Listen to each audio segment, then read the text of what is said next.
On October 18th, 2003, 20-year-old Rachel Good was doing what young people in small towns do. She was hanging out with her friends in a parking lot.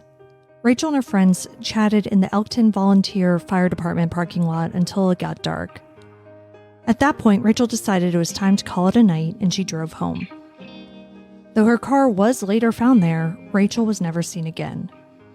At first, no one knew what could have happened to the pregnant young woman. They wondered if she ran away due to her legal problems. But soon, a more sinister story would emerge.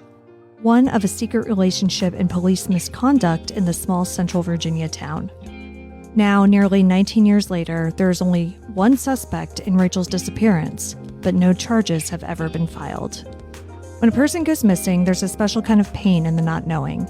I want to tell you the stories of those who never came home. Today, I want to tell you the story of Rachel Good. I'm Kona Gallagher. And I'm Ethan Flick. And this is And Then They Were Gone.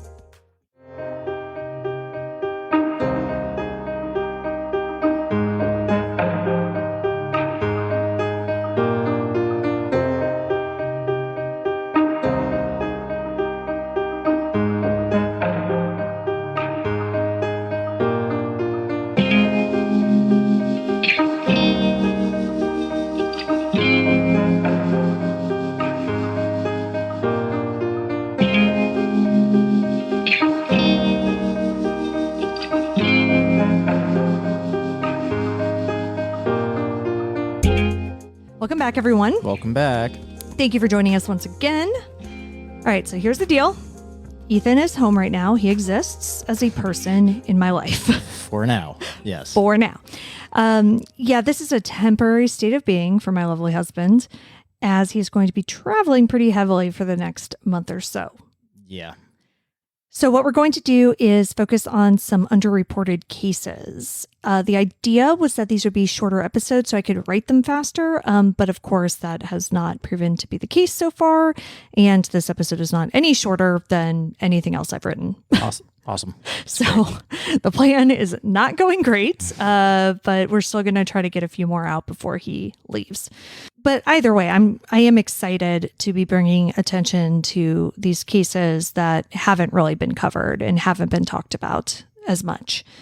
I found out about Rachel's story while browsing cases on Uncovered, which is an amazing website dedicated to centralizing information on cold cases. Oh, that sounds awesome. Yeah, it is. And so it's, unsolved missing persons cases and unsolved homicides. Mm-hmm. And it's great. So it's a really nice website. And so you can search up people and cases and contribute information, do research. And it's basically just crowdsourcing and getting all of this stuff together. I wonder if any law enforcement go on there and uses that as an aid. I don't know, but they should. It's really great. And so that's another thing that I'm doing is I'm trying to contribute to some of the cases that I've already researched for this show. Yeah. That doesn't have a lot of the centralized information. So Rosemary Bly, for instance, who we just covered a few weeks ago, they just didn't have a lot of that info on the site. So I'm working on her case file right now. That's very cool. Yeah, it's great, but it's a lot of work. It's more than I thought it was. Yeah. But it's important, I think. Well, I promise I won't go looking on the website and spoil all of your scripts. Yeah, that's okay. So again, I was just kind of browsing through one day and I just decided to search Virginia cases because I was curious and that's where we live. And I found Rachel Good's case. She disappeared from Rockingham County in 2003. Rockingham County is the home of James Madison University, from which I graduated that same year. Right. But by October, when this happened, I was living in neighboring Augusta County, so literally the next county over. The point is, these are still very small areas. We're not talking bustling cities here. And I had never heard of Rachel or her disappearance. Mm. In this case, the criminal case is also seemingly completely stalled right now as of this recording. So I would really love to get this information out there in hopes of jumpstarting anything that could possibly get this woman some justice. Is it stalled Baltimore County does, where they just put it on a shelf and say, meh. I mean, kind of, yeah. And we'll get into why that is. We're not talking about Baltimore, which is a huge place with a lot of resources. Elkton is just a very teeny tiny town. So that's certainly part of it. But it also doesn't have murders and disappearances happening constantly either, right? Yeah. So limited resources, but also limited crime.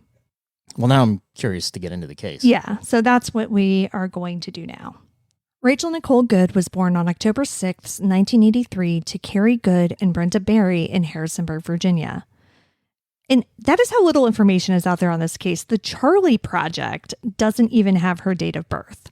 And the Charlie Project is where I always go to for those vital statistics, like parent names, date of birth, things like that, age of disappearance. And she didn't even have the date of birth. So I did find it from court records. But what I was able to find out from different newspaper articles is that Rachel was Brenda and Carrie's first child, and her brother Adam followed a few years later. Carrie, her father, was a truck driver, so while he says he wasn't a bad father, he does admit that he was gone a lot. His and Brenda's marriage ended badly around 1990, and they were married for quite a while. They apparently got married in the late 60s. Wow. Yeah, so they were married for a long time, but again, it just did end badly. Brenda eventually remarried to a man named Mike Brown. According to Carrie, it was not a good situation for his children. In 2015, he told reporter Chris Slater, quote, "Rachel called me on many a night, not once or twice, but many a night. I would ask what's wrong, and she would say, 'Mama's new husband took everything out of my room. I'm sleeping on the floor, and there's nothing in the fridge to eat.'" End quote.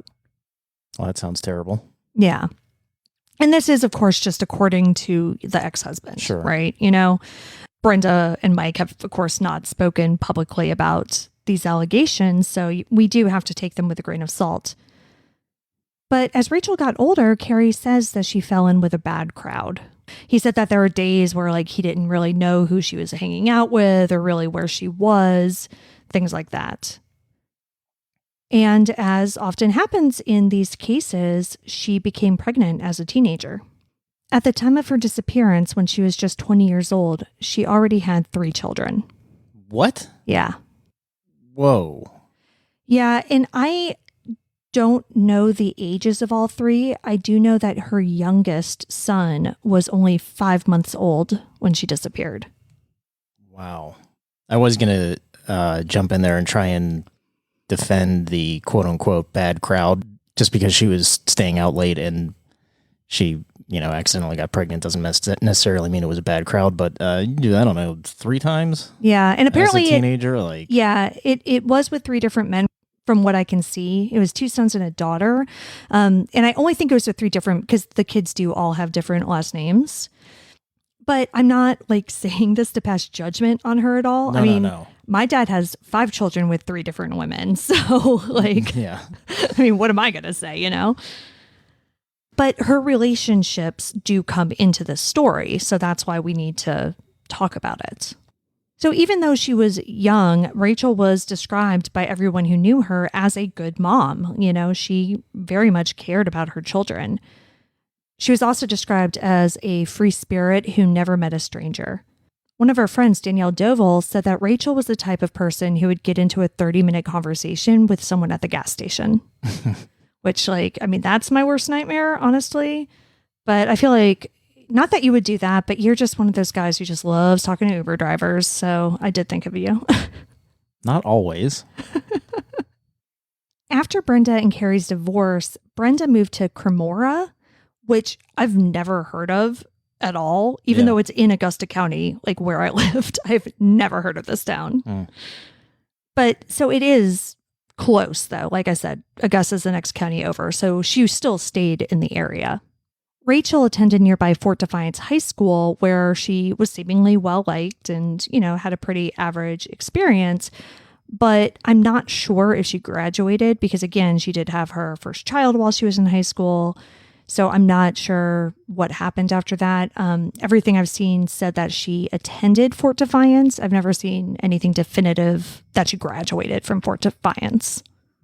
Yeah, well, it's also, I don't know how it is now, but it's important to note Back then, at least where I went to school, which was in Pennsylvania, if you got pregnant, you were moved to a different school. Yeah, and that, I don't know about down there either, but that happened up here a lot as well. Not 100% of the time, but a lot of the times it did happen here. So yeah, I don't know. That's kind of all the information I have on that. But after she left high school, the mother of three struggled to find her way in the world. She apparently worked as a telemarketer for a while, which she excelled at since she loved talking to strangers. Yeah, right. That's perfect. Yeah. But she had some legal troubles as well. A search through the Stanton General District Court system turned up a charge for obtaining money under false pretenses filed on May 10th, 2002. This case was continued until December of that year, with the final status being released on summons. But before that, she was charged with failure to appear in July and then again in October. And this is all 2002, the year before she went missing. Stemming from the one charge. Right. Yeah.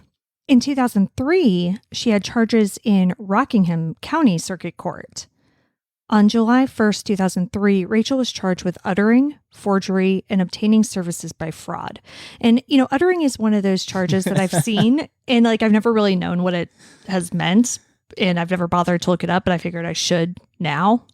What'd you come up with? Okay. So according to HamptonRoadsDefense.com, quote, forgery involves making a false writing, which if true would be of some legal effect. Uttering is the assertion by words or action that a writing which one knows to be forged is valid, end quote. So it's kind of wow, that's got to be hard to prove. Yeah. But it's kind of like the difference between libel and slander, right? Sure. Yeah. So slander is verbally saying something you know not to be true. Libel is writing it down, right? So it's kind of the same thing. So forgery is writing, is writing fraud, in forging a check. Right. Uttering is saying oh no, this check is totally mine. I've got the money in the bank. It's totally fine. Don't worry about it. Still hard to prove. Yeah, for sure. Rachel disappeared before she had her day in court for these charges. So in August of 2004, the status on these were nolle prosequi, which I don't speak Latin, so I'm sorry if I butchered that. But according to the Legal Information Institute, it, quote, directly translates to not wish to prosecute. Nolle prosequi is a legal notice or entry of record that the prosecutor or plaintiff has decided to abandon the prosecution or lawsuit, end quote. It's nolle pros. All right. You know what? Sorry.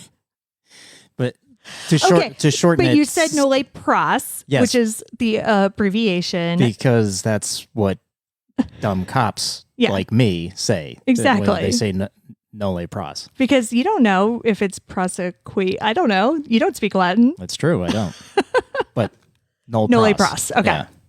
Or you can say nolle pros. Sometimes cops will say that because, again, we're ignorant and we don't know Latin either, but it's the nolle is how you actually pronounce it. Oh, okay. Gotcha.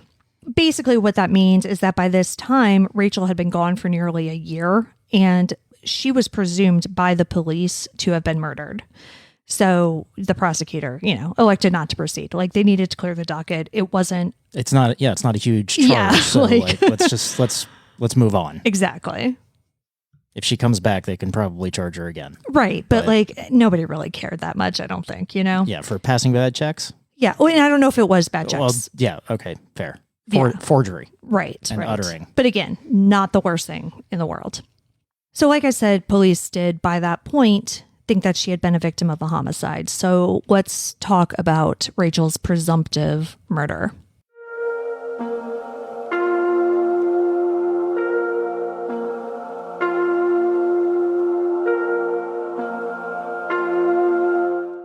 When I read about the investigation into Rachel's disappearance, my jaw literally dropped. And this is when I decided that we had to cover this case because I felt absolutely feral after reading about it. Oh boy. Okay. Yeah. So in the immortal words of Samuel L. Jackson in Jurassic Park, hold on to your butts. Rachel was last seen around 7:30 p.m. on October 18th, 2003, after hanging out with friends in the parking lot across the street from the Elkton Volunteer Fire Department. Rachel told friends that she was heading home, and her car was later found there, which I mentioned in the intro. At her house. Her car was found at her house. Mm-hmm. Okay. The next day, Rachel's best friend contacted her mother, Rachel's mother, and told her that they couldn't find Rachel. So I don't know if they had like plans or what the situation was, what made the best friend freak out so quickly. But she did. And Brenda, her mom, and Rachel's brother Adam decided to report her missing to the police. And what time of day was that? Do we know?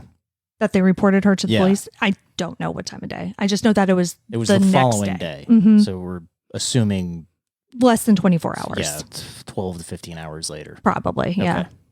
According to a 2007 article in the Daily News Record, Harrisonburg's newspaper, when Brenda Brown reported her daughter's disappearance to the Elkton Police Department in 2003, she says the officer who took her statement couldn't stop shaking. Interesting. Yeah. Like nervous shaking or?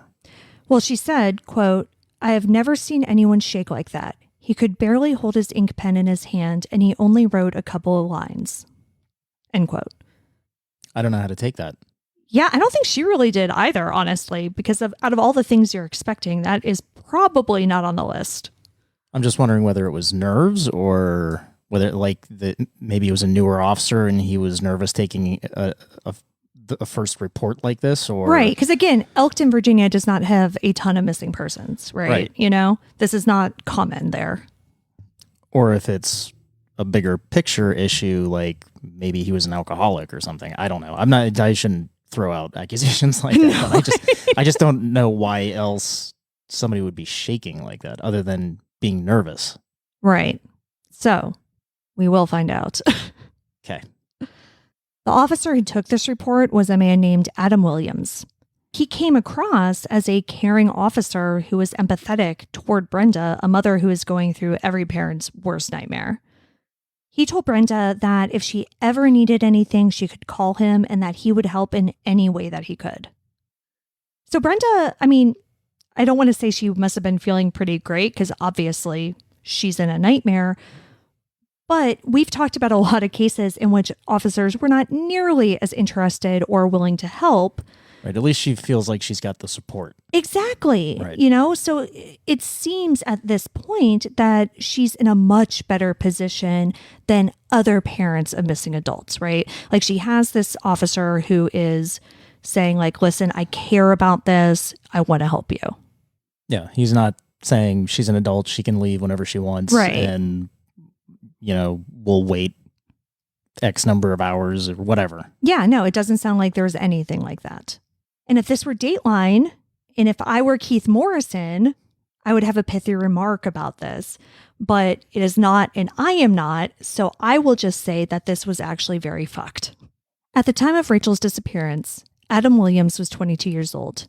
He was also, you're going to love this, the Elkton Police Department's lead investigator. At 22. Yep. Okay. Not judging anybody on age. Just he couldn't have been on the job for that long. Well, but keep in mind too that you got your job after college. Right. Most of these cops got their jobs after high school. I don't think you can carry a gun in law enforcement until you're 21. Oh, no, you definitely can. All right. I was starting to doubt my very emphatic response. So we paused recording and we actually did look it up. And from what I can tell, there isn't a statewide age requirement at all. It looks like it comes down to the jurisdiction. So many of them, if not most, are 21, but there are some that will accept 18-year-olds. That's just crazy to me. Yeah, I agree. I certainly do not want an 18-year-old police officer. What we couldn't find was Elkton's specific requirements. They didn't have that information on their website. But what they did have, or what they do have currently, is every one of their police officers named on their website because there are only 4 of them. There is a sergeant, a corporal, and 2 full-time officers. Then there are 4 part-time officers, and then the chief of police. So very small police department. Right. And this is in 2022. Who knows what it was in 2003? Well, interesting that you say that. Oh, did you look something up? So I found an article published October 11th, 2021 talking about how the town of Elkton is expanding its police force by 1 officer. Oh, So before 2021, there were only 3. wow. Yeah. So that would be the sergeant, the corporal, and then one the officer. one full-time officer. Right. Right. So again, that's 2021. And the population in that general area has grown a lot since I was in college there. I'm sure, yeah. I mean, I can only imagine what it was at the time. But regardless, either way, so we have...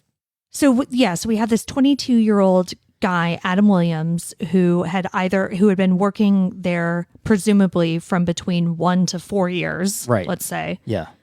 Who was the lead investigator. Yeah. And I'm not judging anybody by age, because at 22, I was a CYS worker. Right. Like, not very happy in my position. But, Right. Age is a number.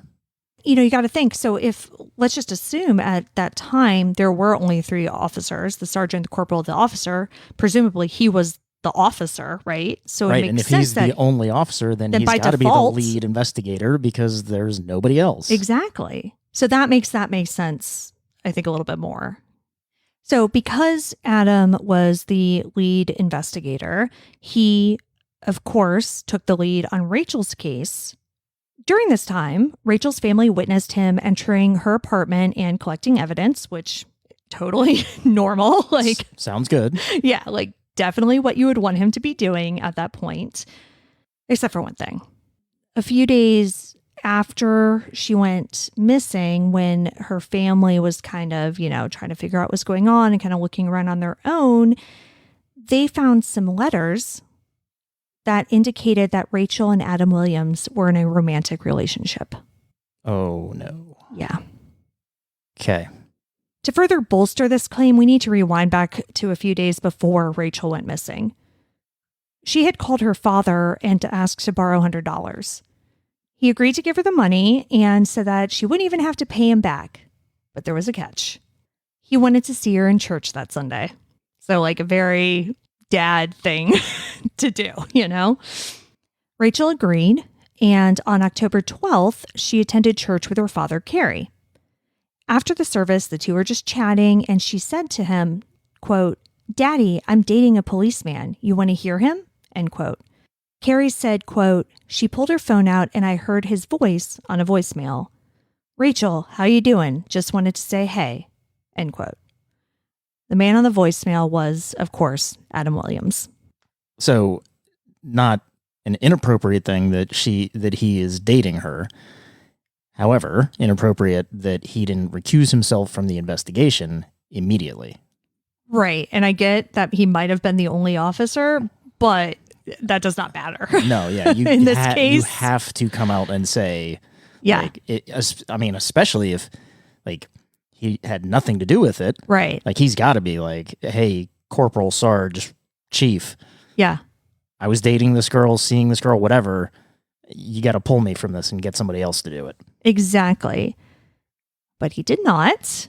But so anyway, so going back to that, a few days before the disappearance, to that church trip, Carrie believes that, based on his conversation with her, that Rachel and Adam had been dating for about 3 or 4 months by this time. Now, Carrie didn't know at the time that this guy's name was Adam Williams, she didn't tell him about that because Rachel and Adam weren't public with their relationship. And my first thought when I read that was that maybe he met her while he was on the job. Could be, yeah. And he was trying to keep it on the down low because of that, because that can be kind of shady. Yeah, sure. And I mean, maybe they did. Maybe that is where they met. I honestly have no idea. But we do know that Rachel has had interactions with law enforcement. So it is certainly a possibility. Yeah, or maybe they just weren't ready to just have it out there. I mean, maybe there is no... okay, you're looking at me like you have more information, so okay. I do. All right. That is not the case. So maybe they did meet while he was on the job. Maybe they didn't. Elkton, again, is a super small town. And as somebody who was also trying to date in that area at the same time, that dating pool is small. That pool is on sale at Walmart for $9.99. It is tiny. So to me, it is just as likely that they met at Applebee's or whatever. But regardless of how they met, there was a bigger reason that Adam wanted to keep the relationship quiet. Can you guess? He's married. He is married. Oh, boy. Was married. Do not think he's currently married. When I was going through this, I obviously did not know how Adam viewed the relationship. I have since gotten a little bit more information that I'll kind of go into at the very end. But I didn't know, like, if he considered it to be a real relationship or if it was just a fling, if this is just I'm just having sex with some girl, or if I'm going to leave my wife and we'll start a life together. That was incredibly clear. But either way, it didn't really matter because the situation was getting extremely complicated. Rachel was pregnant. Presumably with his kid? Yep. Well, he just moved up to suspect number 1.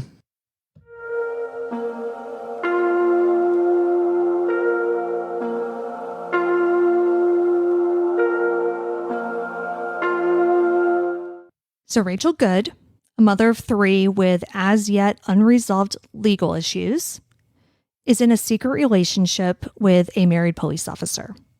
She gets pregnant and then disappears. Yeah, it doesn't look good for him. Exactly. But because this is such a small town and no one in a position of power allegedly knew about this relationship, her boyfriend is the lead investigator on the case and is the first person to perform searches on her home. Bye-bye evidence. Yeah, I mean, it took several days for Rachel's family to figure out what was going on with them. 4 days from what it seems like. But, 4 days is 4 days. Like, how much damage could have been done in those 4 days? Yeah, a lot. Right. Like, what could have been covered up in those 4 days? Rachel's purse was recovered from her home, but her cell phone was not. What's more is that, so once the Good family found this out, they obviously took it to Williams' superiors at the Elkton Police Department, and they did remove him from the case after 4 days. And they asked the Virginia State Police to take over. But the state police didn't officially take the case over until day 10. So this woman is missing. She's pregnant. Her married boyfriend is leading the investigation for 4 days. And then for 6 days, nothing. Apparently. No searches were conducted. Nothing that I could publicly find. I have no idea. All I know is that day 4, he was taken off. Day 10, Virginia State Police came on. Wow.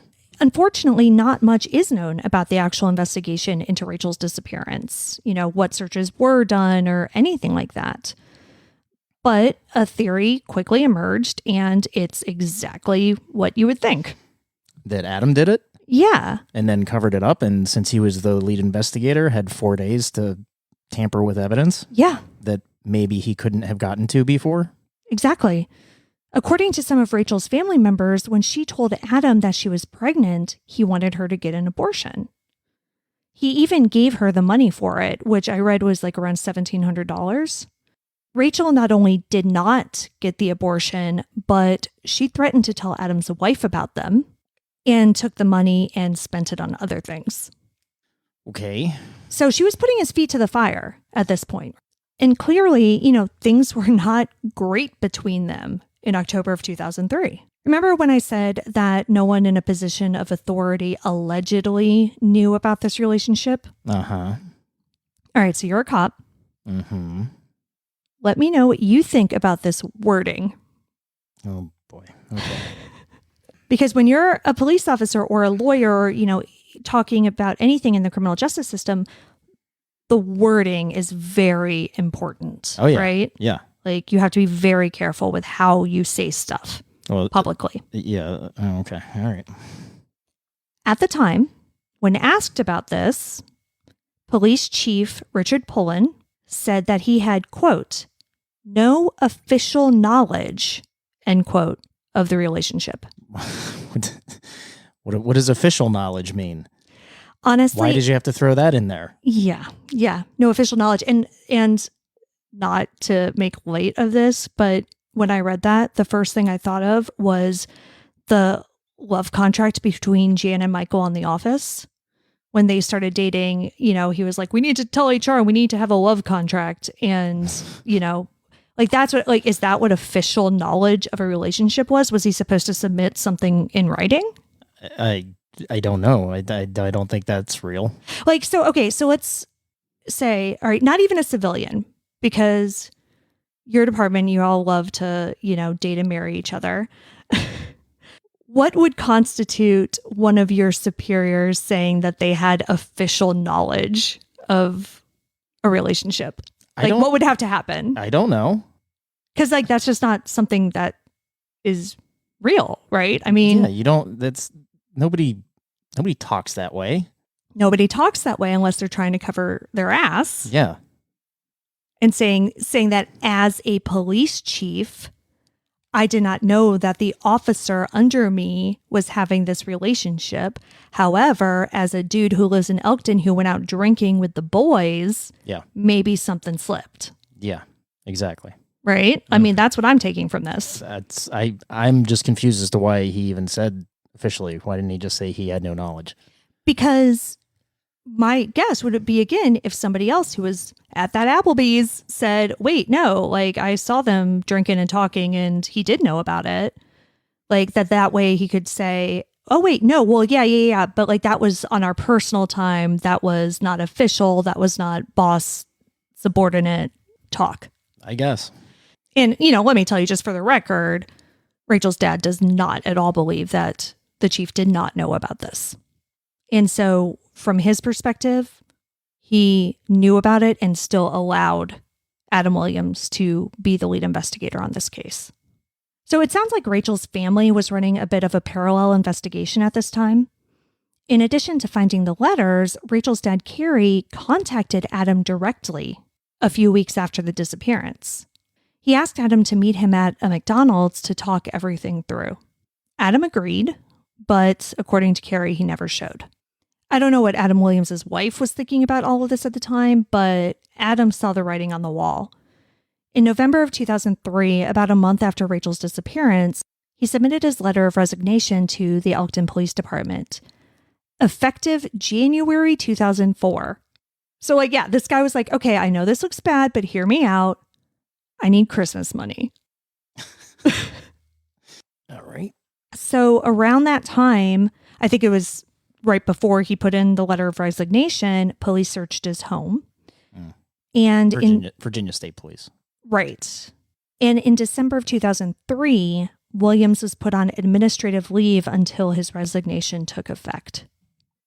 So he was permitted to stay employed until January of 2004. They paid him. They just didn't let him work the streets. Right. Interesting. As soon as his resignation did take effect, he hightailed it out of Virginia and ended up moving down to Louisiana. And police just said bye, basically. No way of, one would assume that they had a way of contacting him. Sure. But yeah, wow. All right. Yeah. Adam Williams left and he wasn't even officially named as a suspect, though authorities did reportedly tell Rachel's family off the record that he was. In September of 2004, 11 months after her disappearance, Rockingham County Commonwealth's attorney, Marcia Garst, convened a special grand jury to look into Rachel's disappearance. On one hand, this was almost a year after her disappearance, which seems like a long time. Yeah. But on the other hand, Garst seemed confident, telling the Daily News leader, quote, "We have significant evidence and we want to move the case along," end quote. She even boldly said that an indictment was, quote, certain. This is all, we're assuming the evidence that she has is what the Virginia State Police provided her. Right. But spoiler alert, it was anything but certain. By November of 2004, 2 months later, there was no indictment, but Rachel's family knew in their hearts that she wasn't coming back. In an effort to come together and get not closure, but some sort of forward momentum in their lives, because, when somebody goes missing, you're just basically stuck, right? So they decided to hold a memorial service for her and her unborn child. Friends and family gathered at the Blue Ridge Church of Christ, where they told stories about Rachel and read poems.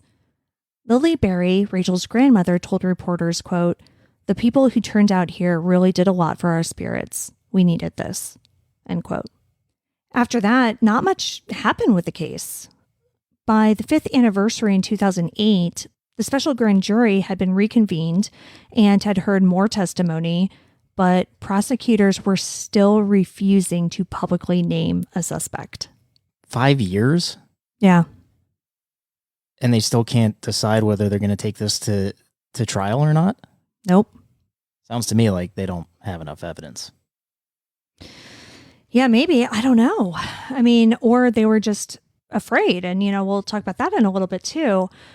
In 2010, 7 years had passed since Rachel had last been seen, so her family did have her declared legally dead. So in Virginia, like many other states, 7 years is the time period that you have to wait. In October of 2012, Rachel's father filed a wrongful death suit against the town of Elkton, former police chief Richard Pullen, and Adam Williams. It was like a $5 million suit or something like that. And in February of 2014, lawyers representing Elkton asked for the suit to be dismissed. It was, and Elkton and Chief Pullen were officially off the hook. It was dismissed based on what? I actually couldn't find that. The court records just only have the very basic information, dates and motions and stuff. They don't have reasoning or anything like that. And then the articles didn't say why either.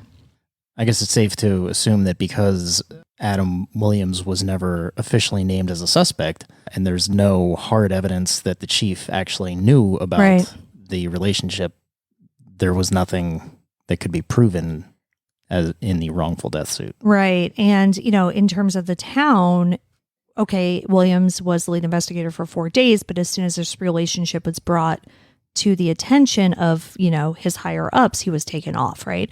So I think the argument is that the town, what would they have done? Like, there's nothing that they could have done to prevent this, so they can't be culpable. Right. But when you file a suit like this, especially against a police officer, you don't go after the police officer because they don't have any money. You go after their employers. Right. Yeah. So after this was dismissed, Rachel's family still went after Williams because the criminal case was not happening. And a court date was scheduled for May of 2016. At that hearing, Good family attorney Brad Pollock was visibly frustrated because Adam Williams hadn't bothered to show up. What is this court proceeding? It's a civil, so basically after that case was dismissed, they refiled with only Adam Williams as the defendant. Okay. So same wrongful death, but only him. And they were only asking for $50,000 instead of $5 million. Gotcha. And he just didn't show up? Nope. The Good family lawyer, Brad Pollock, said that he wanted the judge to hold Williams in contempt of court. Williams ended up filing for a continuance, apparently citing medical issues as the reason why he wasn't there. And it seems at this point he was representing himself. The judge granted a continuance until September 16th. So September 16th rolls around, but this time it was Pollock who was asking for a continuance. He was having trouble gaining access to Rachel and Adam's cell phone records, which, as you can imagine, would be quite important. Not only the, call logs, but also location data. But because so much time had passed, this is 2016, so we're talking, nearly 13 years after the disappearance, the phone companies didn't have those records anymore. Yeah, and technology had advanced. Right. So a lot. Yeah, everything. It was just a whole new world. Yes. Right. However, the Virginia State Police had subpoenaed those records years ago during their initial investigation, but they didn't want to hand them over. And why is that? No idea. Because it's still, quote unquote, an active investigation? I guess. And so they didn't want to hand them over to the civil case with the idea that that might hurt their criminal case. I'm assuming. That's a pretty safe assumption. Yeah. According to WHSV, Harrisonburg's ABC affiliate, where I used to work, shout out, quote, Virginia State Police filed a motion to quash that subpoena, which would effectively prevent Rachel Good's family from ever gaining access to the phone records they believe to be critical to this case, end quote. Unfortunately, they were never able to come to an agreement with the state police, so they ended up having to drop the lawsuit. But in 2018, they decided to try again. That June, a Rockingham County Circuit Court judge opened the door for Williams to be held liable in Rachel's death. Though Carey was still pursuing this lawsuit, he didn't care about the money. He told a reporter, quote, "All I want to know is where she's at. That's all I want so I can bring her home. I'm tired. It's been 15 years and my health ain't that good, and I want to know what happened to my daughter before I die," end quote. He went on to say, quote, "If you find out Adam Williams done it and you electrocute him, it ain't going to bring my daughter back. I just want the truth," end quote. And I didn't put this in here, but I did read, and it might have even been in the same article, he was just like, I don't even blame Adam. He was like, they were young. He did something stupid. If he comes and says, God forgive me, I did a horrible thing, he's like, I would be inclined to forgive him. I just want to know where she is. I want to be able to tell my grandchildren where their mother is. That's all he's ever cared about. It's not about vengeance for him. It's not about money in the civil suit. He just wants to know where his only daughter is.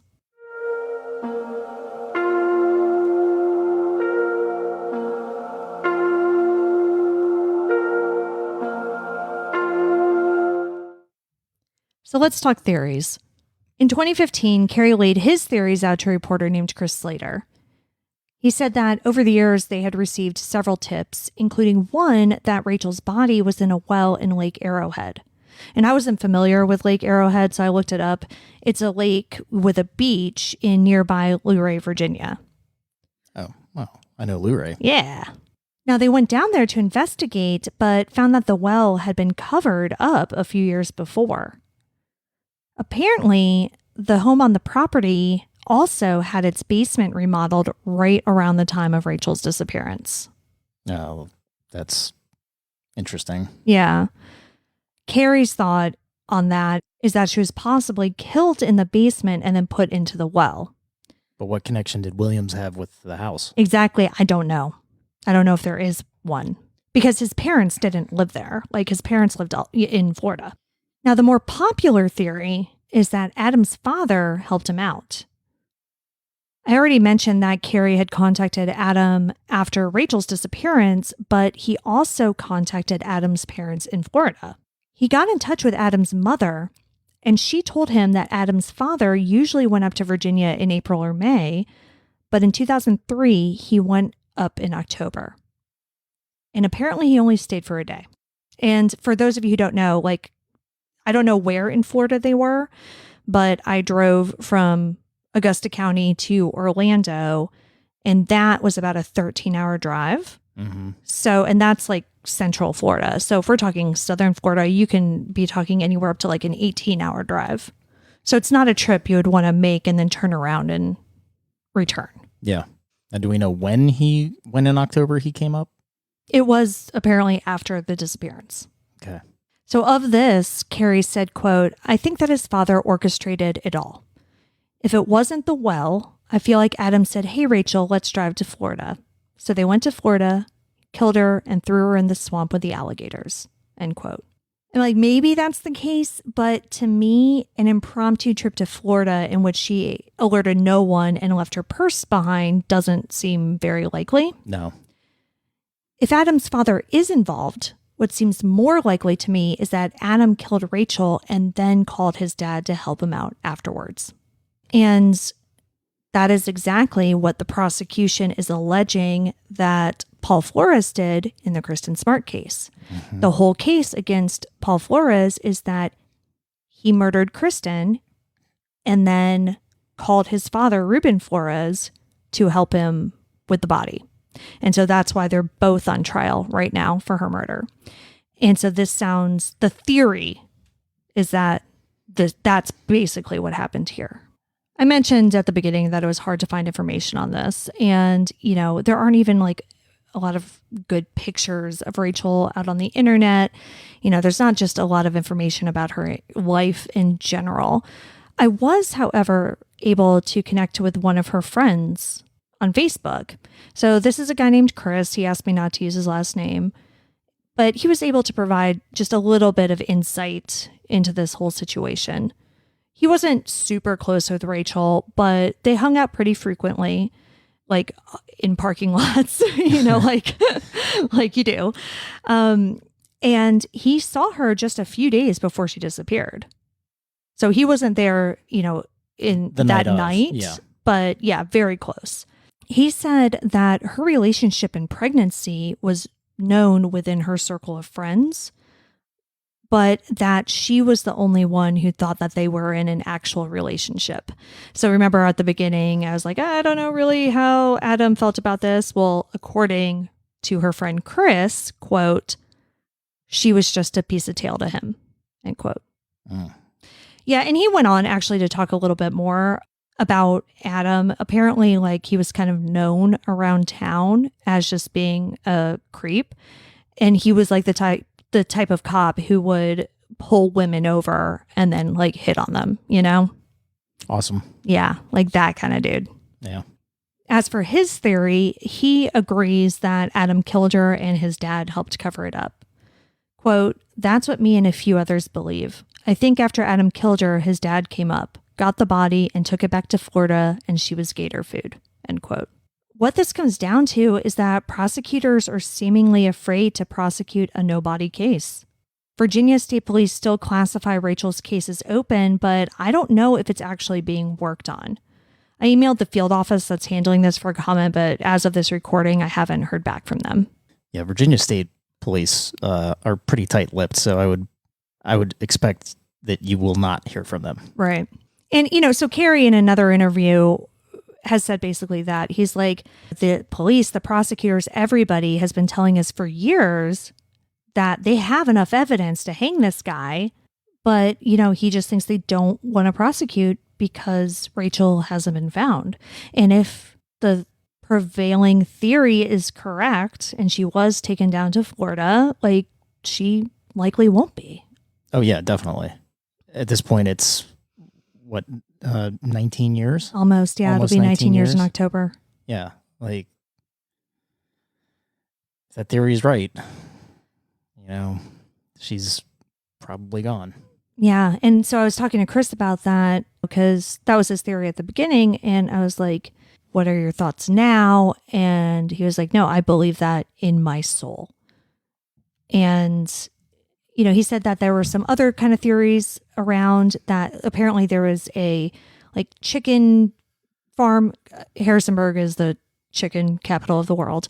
But there's this chicken farm and a manure pit. And there were rumors that she could have perhaps been buried there. But he's like, I never really thought that. He said, I have always thought that she was taken down to Florida. Carrie and the rest of Rachel's family wants answers, but they're willing to wait. In 2015, Carrie said, quote, I would rather take 25 years and get him than try to get him in 10 and mess up, end quote. As of now, it's been nearly 19 years, as we said, but there is some hope. I was able to find the civil court records of the lawsuit that they kind of refiled in 2018. In April of that year, Williams filed a motion to have the case dismissed, as you would expect. The judge ruled, however, that he filed this motion a day too late. He apparently had 90 days to file it. He filed it on the 91st day. And the judge was like, ooh, sorry, too late. In 2020, the plaintiffs moved for a default judgment against Williams because I think he was still not showing up to hearings. But of course, Williams did object to this. And then after that, things kind of got put on hold, probably due to COVID. Right. Because again, most civil cases, nobody cared, Yeah. The default judgment was ordered, but in April 2022, it was reversed. The last status update in the case came right after that in April, and that was a scheduling order. So as of now, the civil case is still active and will apparently finally see, another hearing all these years later. Well, that's good. Yeah, so at least there's that. But the problem is that from what I was reading, and again, every state's different, but it sounds like because there haven't been criminal charges, there won't be a trial. It won't be a civil trial where they can get basically evidence introduced and things like that. It's just going to be a hearing, which of course the Good family is upset. Like they want a trial one way or the other. They just want answers. They don't care if it's criminal court, civil court, kangaroo court, whatever. They just want some answers. But I don't know if they're going to get it. But, they're still trying to hold this guy's feet to the fire and just not letting him go off and live his life. While this is, of course, positive news, to my knowledge, the criminal case is going nowhere. So that's where we need to focus. Rockingham County and the Virginia State Police need to know that Rachel and her baby have not been forgotten. Let's hope that by getting this story out there, we can put pressure on the right people to keep moving this forward and get Rachel's family the answers they so desperately need.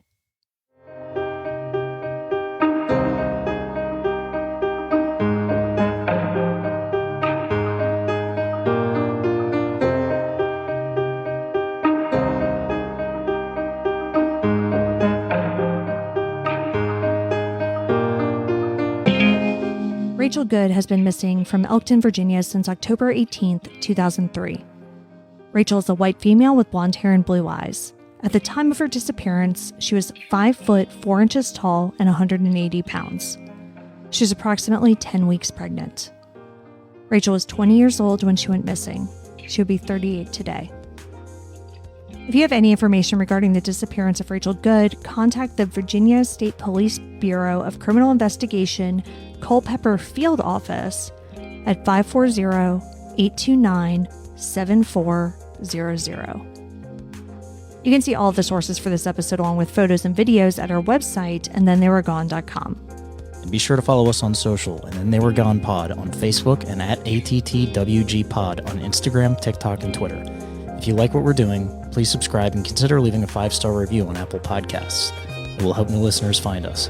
And the more people that listen, the more chances we have of bringing someone home. And we'll see you here next week for a brand new episode. See you next week. And Then They Were Gone is hosted by Kona Gallagher and Ethan Flick. All research, writing, and editing is done by Kona Gallagher. Theme music is The Stork by Ketsa. Additional music is provided by Kai Engel. And Then They Were Gone is a Little Monster production.